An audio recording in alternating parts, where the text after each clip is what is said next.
Hi everyone! This time, we're going to talk about a pretty solid retro game that still holds up well today. The game is called Shantae, Risky's Revenge. Chances are you've already heard of it.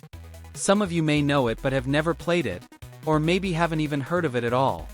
But we decided to dive into it and share our impressions, to fill in the gaps for this part of gaming history.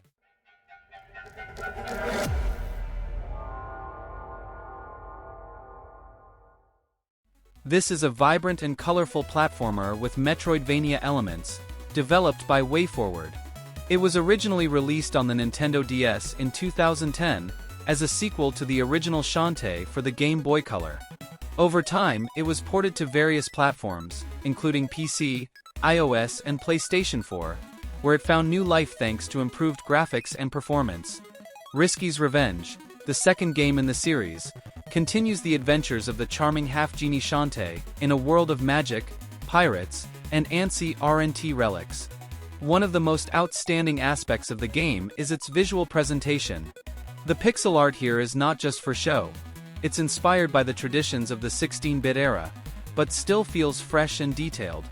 Each location is crafted with love, whether it's the lively coastal streets of Scuttle Town, mysterious jungles, or dangerous dungeons.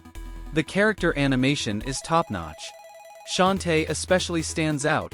Her movements are fluid, her dances graceful, and her combat animations energetic. This gives the gameplay a natural and engaging feel. However, despite all its visual charm, there is one drawback. Shantae's transformation scenes look like a nuclear explosion. During transformations, the screen briefly flashes white, resembling a bomb blast. Frequent use of this ability can be unpleasant for the eyes, and potentially dangerous for players prone to epilepsy.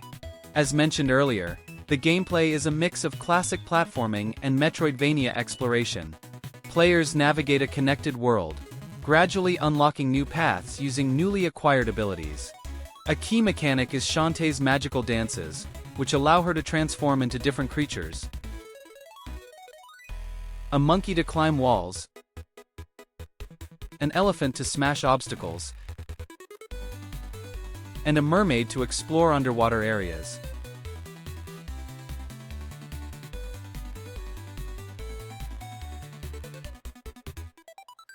Combat is simple. Shantae fights using her long hair like a whip and can cast magical spells. Bosses are diverse, requiring both quick reflexes and some tactical thinking, with some featuring unique mechanics. Капец. Он опять жрет. А может не надо, дядя? Дядя, не надо. Нифига он шустрый. О! Подожди. Стоп. Что мне применить? А, я знаю, что мне применить. Да ты чё? Крутой дядя. Да не говори. Да, это.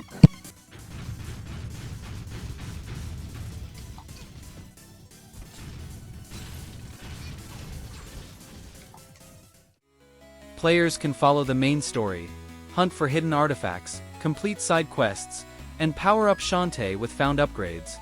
Despite the lack of a skill tree, the gameplay remains engaging thanks to a rewarding exploration loop and an intuitive progression system. The music deserves a special mention. The soundtrack sets the tone for the adventure, upbeat, melodic, and memorable from the very first notes. It dynamically adjusts to the setting, from cheerful town tunes to tense dungeon tracks.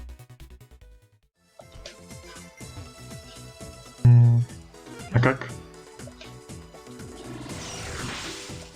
Туннели.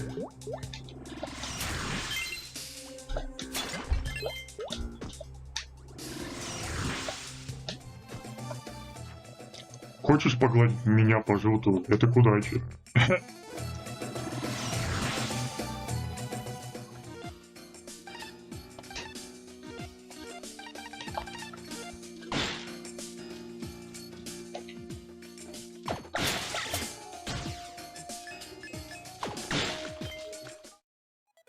Sound effects are well crafted.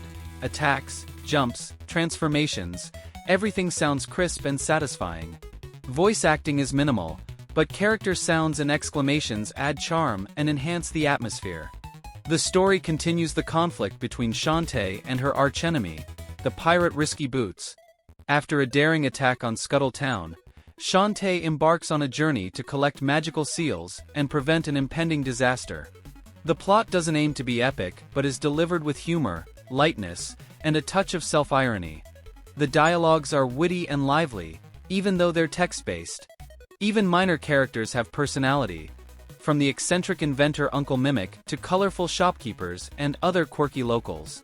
Together, they bring this whimsical world to life.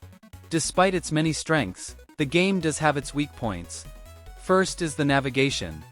The in-game map is quite basic, and doesn't always make it clear where to go next. This can lead to excessive backtracking and disrupt the pace, especially for players unfamiliar with the genre. Another downside is the relatively short length. The main story can be completed in about 4 to 5 hours, although hunting for secrets and alternate paths can add a few more.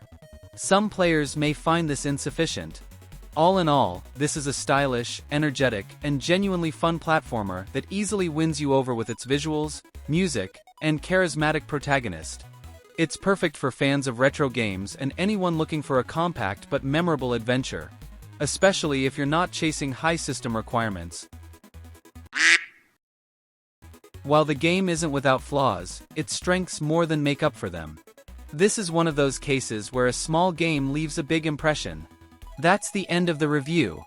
Written and edited by Yevgeny Shabanov. Subscribe and hit that like button so you don't miss out on more reviews, playthroughs, and other content. Let us know in the comments what you think of the game. Do you agree with us, or do you have something to add? Wishing everyone a great mood.